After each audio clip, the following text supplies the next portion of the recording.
Et bonjour à tous et à toutes, on se retrouve aujourd'hui pour une nouvelle vidéo. On se retrouve pour la review de l'épisode 3 de la saison 2 de Jujutsu Kaisen. Cet épisode va regrouper du chapitre 70 à 72, donc 3 chapitres dans un seul épisode, mais c'est pas pour ça que l'épisode ne va pas être intéressant et moins intense. Comme d'habitude, je commencerai par un court résumé de l'épisode, puis je donnerai mon avis sur cet épisode, sur les choses que j'ai kiffé, les choses que j'ai moins kiffé, les différences entre le manga et l'animé et l'impact que peut avoir du coup le fait que ce soit animé et du coup qu'il y ait des OST et ainsi de suite à l'intérieur de l'anime. Sur ce, moins de blabla, on passe au résumé. On démarre cet épisode par la suite de ce qui s'était passé à l'épisode précédent, c'est-à-dire que la servante de Amanai s'était fait prise pour otage. Geto s'en veut du coup au début de cet épisode puisqu'il l'a laissé tout simplement pour aller rejoindre Amanai et aller la protéger au mieux avec Gojo. Gojo va tout de suite le rassurer en lui disant ben non frérot, tu pouvais pas te douter qu'ils allaient la prendre en otage, tu pouvais pas te douter que ça allait arriver, c'est un imprévu. Et par la suite on va du coup avoir Gojo et Geto qui vont vouloir aller sauver cette servante et Amanai qui à la base Gojo avait proposé de la ramener à l'école et ensuite d'amener une doublure pour pouvoir tout simplement aller la sauver. Amanai va dire que non, elle veut absolument être là pour la sauver car pour elle, elle est très précieuse et elle veut pas gâcher une seule seconde passée avec elle et surtout elle pourrait pas lui dire au revoir parce que qui dit retourner à l'école dit se faire sacrifier par Tengen et pas dire au revoir du coup à sa servante. On va donc avoir par la suite un plan directement comme dans le manga de Gojo, Amanai, Geto et du coup la servante qui sont à la plage et on va avoir du coup une explication par la suite de qu'est-ce qui s'est passé parce qu'on va avoir la servante qui va dire je suis désolé de pas avoir réussi à éviter ces exorcismes de seconde zone, ces personnes qui m'ont fait, et on voit en gros l'image de Gojo et Geto qui vont facilement aller la libérer et et on se retrouve du coup directement au deuxième jour d'escorte où on voit en gros qu'ils s'amusent à la plage, qui ensuite vont s'amuser à différents endroits. On va juste avoir du coup avant du coup ces passages où ils s'amusent à différents endroits, Geto qui va trouver ça bizarre parce qu'ils ont emmené du coup cet otage à Okinawa, donc assez loin de l'endroit prévu, mais pas un endroit reculé ni rien qui pourrait faire perdre du temps, mais un endroit quand même desservi par pas mal de choses. Et Geto trouve ça quand même bizarre, ça pourrait dire, la servante lui dit que justement c'est parce qu'ils peuvent l'attendre à l'aéroport ensuite pour retourner à l'école et ainsi de suite, mais ils comprennent pas trop quel est l'intérêt parce qu'ils pouvaient pas les attaquer en vol parce qu'ils étaient très sécuritaires, c'est assez bien desservi, donc Geto trouve ça bizarre quand même. Mais bon, ils vont s'amuser plein de fois, ils vont faire du canoë-kayak, ils vont s'amuser à la plage, ils vont aller à l'aquarium, ils vont s'amuser de diverses manières et Gojo, pour faire plaisir à Amanai, va du coup les laisser s'amuser pendant un jour de plus parce que rien ne presse et que ce sera plus sécuritaire une fois que la prime qui a été mise sur la tête d'Amanai est finie, le temps limite sera fini du coup à 15h. Donc ensuite il retourne à l'école et que c'est justement la prime sur la tête de Amanai est finie, donc une fois dans l'enceinte de l'école il est censé y avoir une barrière d'exorcistes et qu'il n'y a plus de prime sur Amanai, ils peuvent baisser leur vigilance. Gojo qui depuis tout ce temps avait du coup activé son œil et avait activé du coup une protection autour d'eux, donc avoir une vigilance et ses sens qui sont encore plus développés, va pouvoir désactiver son sort. Et c'est là que arrive le drame, le grand et beau Toji va arriver et va direct, on va voir son poignard qui va du coup traverser Gojo, il va l'attaquer directement une fois que son sort a été enlevé.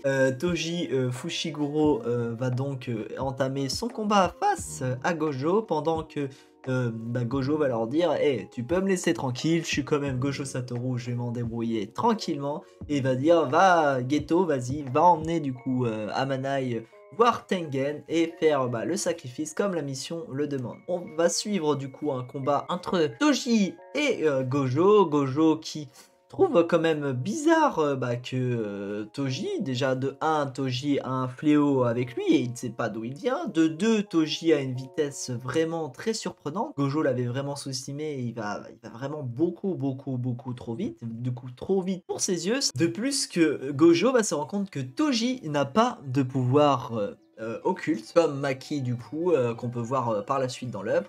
Et du coup, Toji, il peut pas le détecter via son pouvoir occulte. On va voir au cours du combat, donc un combat très stylé et animé. Je ne peux que conseiller d'aller le voir parce que l'animation est incroyable et que vous pouvez aller le voir. Donc pendant ce combat, je peux juste vous dire les techniques qui ont été un peu utilisées. Gojo savait utiliser que le bleu à l'époque, donc le bleu, je vous rappelle, c'est un peu en référence avec les aimants, avec le rouge, avec les aimants, avec le rouge et le bleu, donc le plus et le moins. Donc le moins, c'est l'attraction, un peu comme l'attraction céleste dans Naruto. Là, c'est un peu le même principe avec Gojo. Et Gojo va utiliser cette technique pour ravager tout ce qui est autour de lui, dégager la vue et pallier le fait qu'il n'est pas, il ne peut pas le détecter avec son énergie occulte et que il pourra le détecter avec ses yeux et avec sa vitesse. Sauf que dans l'autre côté, on a du coup Toji qui lui va utiliser un nombre incalculable de fléaux pour lui brouiller la vue et le fait que aussi Gojo ne pourra pas détecter du coup le fléau unique qui est sur Toji et Gojo va se faire avoir et va se faire poignarder dans le dos et se laisser pour mort tout simplement. Donc Gojo, notre beau et magnifique Gojo est laissé pour mort par Toji et Toji va dire finalement je suis pas si rouillé que ça, j'ai réussi à l'avoir. Suite à ça, on va avoir du coup un passage avec Geto et Amanai avec un passage plein d'émotions où Geto va lui laisser le choix, va dire à Amanai ok, il y a Tengen là, sauf que là je parle à toi petite fille, qu'est-ce que tu préfères? Est-ce que tu préfères te sacrifier parce que c'est ta destinée ou est-ce que tu vas tout simplement vouloir abandonner tout ça, te mettre tout le monde à dos, mais j'en ai discuté avec Gojo précédemment. Nous, on est prêt à t'aider et à être auprès de toi et à t'aider justement à vivre ta vie, même si on doit tout le monde se mettre tout le monde à dos. On peut pas. En fait, il n'y a pas quelqu'un au-dessus, c'est pas aux grandes familles et à ces grandes personnes de décider du destin que tu dois avoir. Donc on va avoir par la suite plein d'émotions et cette fille qui en larmes dit qu'elle veut vivre. Geto est là, bon ok, on va retourner à la maison, on va retourner venir t'aider. Sauf que c'est à ce moment plein d'émotions que elle se prend une balle dans la tête. Toji arrive et du coup bute et réemplit sa mission. Donc Toji est content, il va là enfin réussir. Et c'est là que Geto, fou de rage, de 1 parce que devant elle, la personne qui doit protéger est morte, et de 2 parce que il est fou de rage parce que si Toji est là, ça veut dire que Gojo Satoru a perdu, mais de plus Toji lui dit qu'il l'a tué. Et là on voit un Geto qui est fou de rage, qui va sortir ses meilleurs fléaux et va dire qu'il veut tout simplement buter Toji. Et c'est là que se finit cet épisode. Voilà pour ce qui est du coup résumé de l'épisode. Je vais du coup maintenant donner mon avis. Pour ce qui est de l'animation, comme je vous l'ai dit avec l'animation de combat et tout, il n'y a rien à dire. L'animation est vraiment belle. C'est vraiment la nouvelle animation. Il n'y a pas de temps mort, il n'y a pas de problème de frame ou ce genre de choses, c'est vraiment très beau. Et en plus de ça, j'ai vraiment kiffé le fait que quand Gojo utilise du coup son 6e œil et son pouvoir, il a les yeux encore plus beaux, c'est à dire que normalement il a les yeux assez bleus, mais genre bleu beau, mais quand il utilise son pouvoir, il a vraiment des yeux pétillants bleus avec des éclats de bleu à l'intérieur et vraiment bleu plus pétant en fait. Et c'est vraiment très intelligent d'utiliser ça et je trouve ça vraiment hyper bien de l'avoir animé de cette manière. De plus, l'énergie occulte, donc là par exemple avec la technique du bleu est hyper bien animée. On peut voir en plus toujours cette caméra qui suit la technique et qui tourne comme ça un peu pour redonner de l'action et tout, et je trouve ça vraiment hyper intéressant et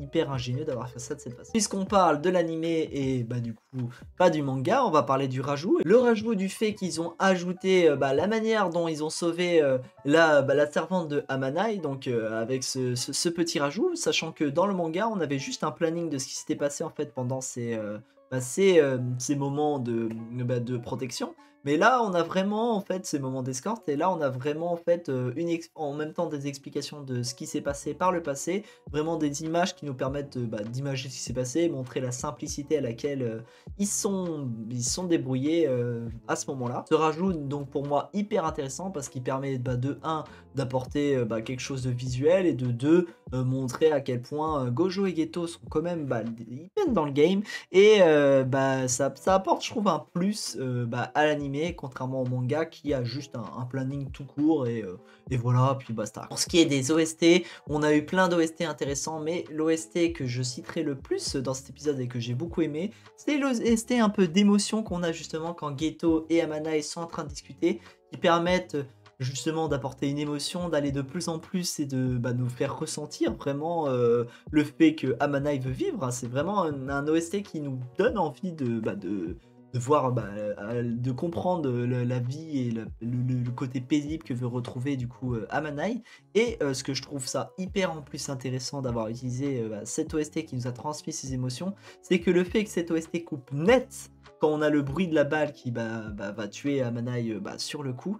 Franchement, ça vient nous frustrer, nous, et nous choquer nos émotions, en fait, dans le sens où ça va venir couper la chose, et j'ai trouvé ça hyper cool. Sinon, bon, je suis désolé, mais j'étais obligé d'aimer cet épisode avec Toji Fushiguro, puisqu'on voit, du coup, l'application du plan de Fushiguro, donc de Toji, qui nous montre réellement comment, à quoi servait son plan, en fait, tous les détails sur lesquels on avait des questionnements dans les 2 épisodes précédents, comment ils ont été amenés, et aussi montrer aussi enfin une personne qui en plus n'a pas d'énergie occulte, qui peut surpasser Gojo, qui est censé être le meilleur des exorcistes, qui a tout pour lui et tout, et qui va venir le surpasser. Et j'adore ce moment du manga parce que c'est un moment qui montre un tournant et qui, dans l'épisode suivant, on le verra, va apporter vraiment un changement dans l'attitude de Gojo et de Geto.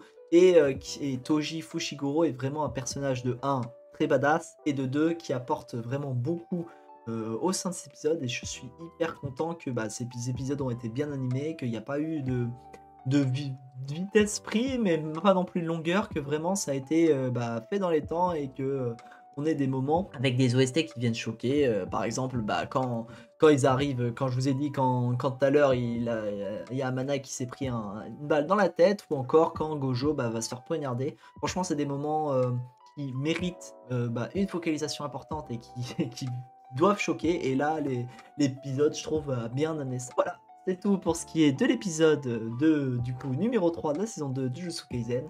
J'espère que vous avez eu la vidéo vous a plu et que vous, en regardant cet épisode, vous avez kiffé l'épisode ou non. N'hésitez pas à mettre dans les commentaires à l'époque vous êtes d'accord avec moi ou pas. Et si vous avez ressenti ces émotions un peu comme moi, ou si vous trouvez que ça manquait un peu. En tout cas, on se retrouve une prochaine fois pour une prochaine vidéo. Si la vidéo vous a plu, pensez à liker.